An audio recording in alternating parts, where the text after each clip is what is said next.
नमस्कार मित्रांनो, कृषी मित्र राजू या यूट्यूब चॅनलमध्ये स्वागत आहे.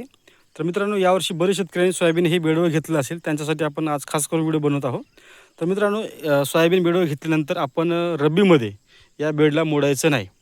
आपण बरेच वेळी सांगितलं आहे की एका बेडवर आपण आरामशीर 3 ते 4 पिकं आपण आरामशीर घेऊ शकतो. त्याच्यामध्ये आपल्याला कसल्याही प्रकारची मशागत करण्याची गरज नाही आणि याच्यामध्ये कोळपणी, खुरपणी, बैलाचं कोणतंच काम लागत नाही. अशा पद्धतीने याचं नियोजन जे आहे हे आपल्याला करता येते आणि एकदम कमी खर्चामध्ये करता येते. तर हे बघू शकता, हे शेत आहे मक्याचं. याच्यामध्ये आधी मका होता रब्बीमध्ये आणि आता यावर्षी पावसाळ्यामध्ये याच्यामध्ये सोयाबीन आहे.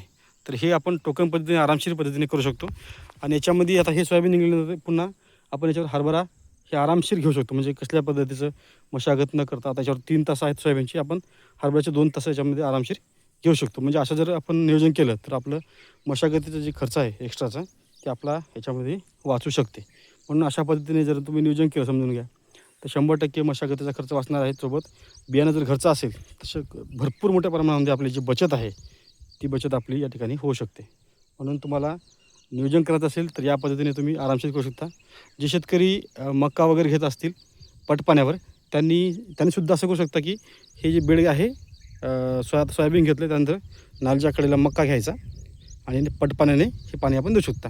वरून हे नळं कॉकचे नळं करून घ्यायचेत आणि एकाच वेळेस साधारण 20-25 नळं जे आहेत एकाच वेळेस चालू द्यायचे. म्हणजे हे पटपाण्याने आपलं आरामशीर शेत जे आहे भिजू शकते. ज्यांच्याकडे स्प्रिंकलर असेल त्यांनी स्प्रिंकलर भिजू शकता किंवा मग गहू, हरभरा यासारखी पिकंसुद्धा तुम्हाला पटपाण्यावरसुद्धा या ठिकाणी चांगले येऊ शकतात किंवा स्प्रिंकलरवरसुद्धा चांगले येऊ शकतात या पद्धतीने. आता बघू शकता त्याच्यामध्ये अजिबात काडी कचरा कुठे गवत असं दिसत नाही, कारण की याच्यामध्ये स्ट्रॉंग आर्मसोबत राऊंडअप हे तणनाशक वापरलेलं आहे. हे आपल्या जे आपलं शेत आहे हे बट्टे म्हणजे शेजारच शेत आहे. हे आपण रब्बीमध्ये करत असतो शेत, आणि हे खरीपमध्ये तो स्वतः घरी करतो.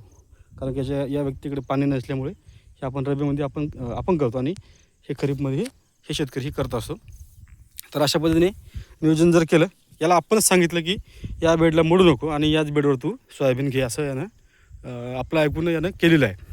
तर साधारण एकरी बियाणं याने टाकलेलं आहे साधारण 16 किलोपर्यंत. यावर्षी सोयाबीनची जी गुणवत्ता आहे ती एकदम बोगस आहे, कारण की बियाणे जे आहे हे व्यवस्थित उगवत नाही. म्हणून थोडंसं हे पातळ वगैरे दिसत असेल तो आपल्याला, कारण की बियाण्याची क्वालिटीच बेकार होती.